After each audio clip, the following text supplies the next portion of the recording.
सर्वेषां कृते नमो नमः। वयं संस्कृतविषये आमोदिनी इति पाठ्यपुस्तकात् आदिगुरुशङ्कराचार्यः पाठः पठितवत्यः।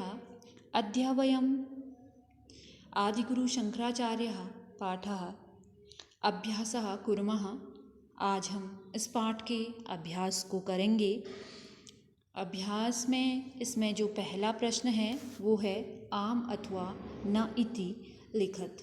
हमें प्रश्न पूछे गए हैं क्या इस पाठ में हुआ था, तो इसके बारे में हमें आम का अर्थ होता है हाँ, न का अर्थ होता है नहीं। ठीक है, अगर जो सच्ची घटना है जो इस पाठ में हुई है तो हमने आम लिखना है अर्थात हाँ, जो नहीं हुई है उसके आगे हमने न लिखना है। जिस प्रकार से हम सत्य असत्य करते हैं वैसे ही संस्कृत में हम आम अथवा न करते हैं। ठीक है, पहला पूछा गया इसमें जगद्गुरु शंकराचार्यस्य जन्म पेरियार इति नद्या तटे कालड़ी ग्रामे अभवत। जो जगद्गुरु शंकराचार्य थे उनका जन्म पेरियार नदी के तट के कालड़ी गांव में हुआ था। अभवत अर्थात हुआ था, लंग लकार का है।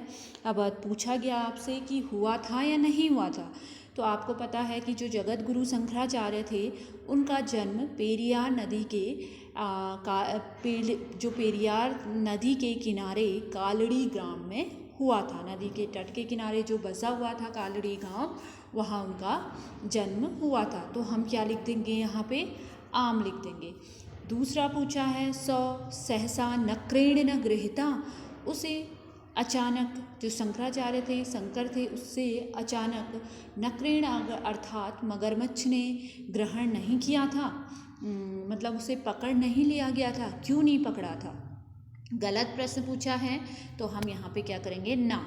अगर पूछता सौ सहसा नक्रेण गृहीत तो यहाँ पे लिखते हम आम, कि वह अचानक मगरमच्छ के द्वारा पकड़ा गया। तो यहाँ पे न कहा है तो ये गलत है, तो हम यहाँ पे ना ही लिखेंगे। ठीक है, फिर है सपरिवारजकै सह पर्यटन काशीम अगच्छत। वह अपने परिवारजकों के साथ काशी गए।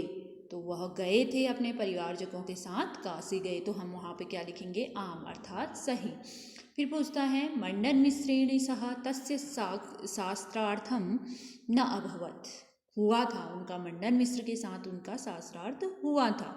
ठीक है, तो यहाँ पे कह रहा है कि मंडल मिश्र के साथ उनका शास्त्रार्थ नहीं हुआ था, ना। यहाँ पे क्या आएगा, ना, क्योंकि उनका हुआ था शास्त्र। ठीक है, तो आधुना अपि अस्य शास्त्रार्थस्य चर्चा भवति। कह रहा है आज भी इस शास्त्रार्थ की चर्चा होती है। हाँ, मैंने बताया था जो उनका मंडन मिश्र के साथ शास्त्रार्थ हुआ था तो उसकी चर्चा आज भी होती है। ये थे हमारे अभ्यास में आम अथवा ना। फिर दूसरा क्वेश्चन है हमारा इसमें पूर्ण वाक्येन उत्तरत। अब हमने यहाँ पे पूर्ण वाक्य में उत्तर देना है। सबसे पहले पूछा है शिव गुरु क आसीत। शिव गुरु कौन थे? तो शिव गुरु कौन थे? शिव गुरु शंकरस्य पिता आसीत। शिव गुरु कौन थे? शंकर के पिता थे। तो हम क्या लिखेंगे, शिव गुरु शंकरस्य पिता आसीत। ठीक है, शिव गुरु कौन थे? शंकर के पिता थे। फिर है ख आचार्य शंकरः कति मठानां स्थापनाम् अकरोत् नामोल्लेखं कुरुत्। आचार्य शंकराचार्य ने कितने मठों की स्थापना की, उसके नाम सहित हमने लिखना है। ठीक है, तो हम लिखेंगे शंकरः चत्वारः मठानां स्थापनाम् अकरोत्, कि शंकर ने 4 मठों की स्थापना की थी। कौन कौन सी थी, उनके नाम हमने लिखे। श्रृंगेरी मठः, द्वारिका, जगन्नाथपुरी, बद्रीनाथ मठ। ठीक है, सिर्फ नाम लिखना है। तो हम ऐसे ही क्वेश्चन को लिखेंगे। अगला क्वेश्चन पूछा गया है बद्रीनाथ कस्मिन् राज्ये अस्ति। बद्रीनाथ किस राज्य में है? तो आपको पता होना चाहिए हम कहाँ रहते, उत्तराखंड में। तो बद्रीनाथ भी कहाँ है? उत्तराखंड राज्य में ही है। अगला क्वेश्चन श्रृंगेरी मठः कुत्र अस्ति। श्रृंगेरी मठ कहाँ है? तो श्रृंगेरी मठ भी कहाँ है? तमिलनाडु में है। श्रृंगेरी मठ कहाँ है? तमिलनाडु में है। तो हम लिखेंगे उत्तर श्रृंगेरी मठः तमिलनाडु राज्ये अस्ति। श्रृंगेरी मठ कहाँ है? तमिलनाडु राज्य में है। अगला क्वेश्चन है अस्मिन् पाठे आगतानां अव्ययपदानां सूचिनिर्माणं कुरुत् तेषाम् अर्थं हिंदी भाषायां लिखत। इस पाठ में आए गए अव्यय पदों की सूची निर्माण करनी है और उनके अर्थ भी हमने हिंदी भाषा में लिखने हैं। तो हम पेज को देखेंगे, पाठ को देखेंगे, उसमें कितने हमारे अव्यय पद आए हैं। मैं यहाँ पे बता दूँ उत्तर में कौन कौन से हमारे अव्यय पद होते हैं। अव्यय की परिभाषा मैंने आपको बताई कि अव्यय क्या है। जिन शब्दों का अव्यय नहीं होता है, लिंग पुरुष वचन में कोई परिवर्तन नहीं होता है, वो क्या कहलाते हैं, अव्यय कहलाते हैं। तो सबसे पहला जो अव्यय है हमारा तत्र, तत्र का अर्थ होता है वहाँ। फिर है एव, एव का अर्थ होता है ही। फिर है सहसा, सहसा का अर्थ होता है अचानक। फिर है अत्र, अत्र का अर्थ होता है यहाँ। फिर है बहि, बहि का अर्थ होता है बाहर। फिर होता है तथापि, तथापि का अर्थ होता है तब भी। फिर है सह, सह का अर्थ होता है साथ। यदा, यदा का अर्थ हुआ जब। तदा, तदा का अर्थ हुआ तब। न, न का अर्थ हुआ नहीं। ठीक है, तो इस प्रकार से प्रश्न में आए हैं कि अव्यय पद को लिखिए। तो अव्यय पद हम इस प्रकार से लिखेंगे। इतने अव्यय पद हमारे पाठ में आए हैं।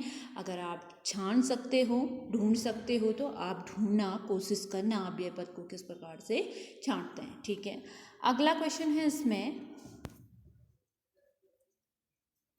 संधि विच्छेदम कृत्वा नामोल्लेखम कुरुत। संधि दी गई है, संधि को विच्छेद करना है। हम सिर्फ विच्छेद करेंगे, यहाँ पे नामोल्लेख नहीं करेंगे। सिर्फ हम देखेंगे कि विच्छेद किस प्रकार से करते हैं। सबसे पहला है स्वानुमतिम। ठीक है, स्वानुमतिम, इसकी जो संधि विच्छेद होगी वो होगी स्वधन अनुमतिम। ठीक है, अपनी अनुमति। तो यहाँ पे हम विच्छेद किस प्रकार से करेंगे, स्वधन अनुमति। दूसरा है बालिको अयम, बालिको अयम को हम अगर संधि विच्छेद करेंगे, बालकः धन अयम, क्या बन जाएगा, बालकः धन अयम। फिर है यथेच्छसि, यथा धन इच्छसि। फिर है तथापि, तथा धन अपि, तथापि, तथा धन अपि। ठीक है, तो इस प्रकार से हम संधि विच्छेद करेंगे। और व्याकरण में जब हम पढ़ेंगे तो वहाँ आपको संधि पढ़ाई जाएगी। इस बार से ये किताबी संधि है, वहाँ मैं आपको संधि पढ़ाऊँगी और तब आपको पता लगेगा संधि विच्छेद कैसे करते हैं, संधि का नाम किस प्रकार से आता है। तो वहाँ हम संधि की परिभाषा से लेकर के स्वर संधि हमारी सिलेबस में है। तो हम अष्टम कक्षा में व्याकरण जब चलेगा हमारा तो उसमें हम फिर संधि भी पढ़ेंगे। अगला क्वेश्चन है इसमें पांचवा, रेखांकित शब्दान आधृत्य प्रश्न निर्माणम कुरुत। रेखांकित शब्द जो नीचे दिए गए हैं उससे क्या करना है, प्रश्न निर्माण करना है। सबसे पहला पूछा है मातरम दृष्ट्वा शंकरः अवदत्। माता को देख करके शंकर बोला।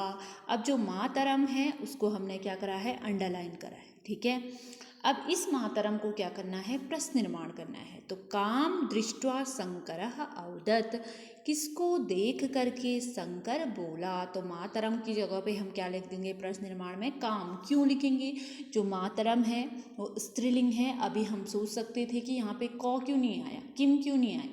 क पुल्लिंग है और किम क्या है, नपुंसकलिंग है। तो हम जो प्रयोग करेंगे यहाँ पे क्या प्रयोग करेंगे, का जो क्या है स्त्रीलिंग है। ठीक है, तो काम दृष्ट्वा शंकरः अवदत्, किसको देख करके शंकर बोला। फिर है एकदा बालको अयम नद्याम स्नातुम अगच्छत। एक बार बालक नदी तट में, नदी के तट में क्या करने गया, स्नान करने गया। हमने प्रश्न निर्माण किस पे करना है, एकदा नद्याम पे। ठीक है, नद्याम पे क्या करना है, प्रश्न निर्माण करना है। तो हम कैसे करेंगे, एकदा बालको अयम कुत्र स्नातुम अगच्छत, अर्थात एक बार बालक कहाँ स्नान करने गया, कुत्र अर्थात कहाँ। ठीक है, तो हमने नद्या पे ही प्रश्न निर्माण करना था तो और तो नहीं कर सकते थे, लेकिन कुत्र अर्थात कहाँ। ठीक है, फिर है अस्य विरचितानि विविधानि श्रोत्राणि प्रसिद्धानि सन्ति। इनके जो विभिन्न प्रकार के स्रोत हैं वो क्या हैं, प्रसिद्ध हैं। हमने क्या लिखना है, श्रोत्राणि को प्रश्न निर्माण करना है। तो क्या लिखेंगे यहाँ पे श्रोत्राणि को प्रश्न निर्माण करके, अस्य विरचितानि विविधानि कानि प्रसिद्धानि सन्ति। श्रोत्राणि जो शब्द हैं वो क्या है, नपुंसकलिंग है। तो फिर यहाँ पे नपुंसकलिंग के लिए हम क्या प्रयोग करेंगे, किम के कानि। ठीक है, तो यहाँ पे क्या प्रयोग होगा, कानि प्रयोग होगा कि अस्य विरचितानि विविधानि कानि प्रसिद्धानि सन्ति, क्या इसके प्रसिद्ध हैं, तो क्या है, स्रोत प्रसिद्ध हैं। फिर है द्वात्रिंशे वयसि सौनस्वर शरीरम अत्यजत। 32 साल की उम्र में उन्होंने अपना शरीर को त्याग दिया था। तो हम यहाँ पे लिखेंगे कति, अगर संख्यावाचक है तो हम यहाँ पे जो द्वात्रिंशे से इसमें प्रश्न निर्माण करना है, तो कति एव वयसि सौनस्वर शरीरम अत्यजत, कितने वर्ष की उम्र में उन्होंने अपना नश्वर शरीर छोड़ दिया था, अपना शरीर त्याग दिया था। तो कितने में, 32 अर्थात 32 साल की उम्र में। ठीक हो गया। अब है नीचे, ये वैसे तो आओ करके सीखो में है, लेकिन ये हमारे लिए महत्वपूर्ण है, इसलिए मैंने इसको आपको कॉपी में भी करना है और ध्यान से देखना भी है। इसमें क्या करना है, नीचे दिए गए क्रियापदों में स्मः जोड़कर उनसे भूतकालिक वाक्य बनाएं। स्मः शब्द को जोड़ करके हमने क्या करना है, भूतकालिक वाक्य बनाने हैं। सबसे पहले है करोति, पठति, लालयति, क्रीडति, निवसति। ये वाक्य दिए, ये शब्द दिए गए हैं, इनमें हमने स्मः शब्द जोड़ना है और इसमें क्या करना है, वाक्य बनाना है। स्मः का अर्थ होता है था, भूतकालिक बनाना है, भूतकालिक अर्थात बीता हुआ काल। ठीक है, तो सबसे पहले हम यथा अर्थात हमें निर्देश दिया, समझाया गया है किस प्रकार बनाना है। करोति को बनाया गया है, जैसे पितामह योगासनम करोति स्म, दादाजी योगासन किया करते थे। स्मः का शब्द हमने जोड़ दिया, पहले यहाँ पे सिर्फ करोति था तो हमने स्मः जोड़ दिया, तो यह क्या हो गया, था हो गया। ठीक है, थे, था या थे, ये स्मः का अर्थ हुआ था या थे, मतलब करते थे, रहते थे, खाते थे, पढ़ते थे, इस प्रकार से थे। इसमें भूतकालिक शब्द, भूतकालिक उनसे भूतकालिक वाक्य बन जाते हैं स्मः जोड़ करके। ठीक है, फिर है बालकः पाठम पठति है, हमने स्मः शब्द जोड़ लिया तो पठति स्मः, बालक पाठ पढ़ता था।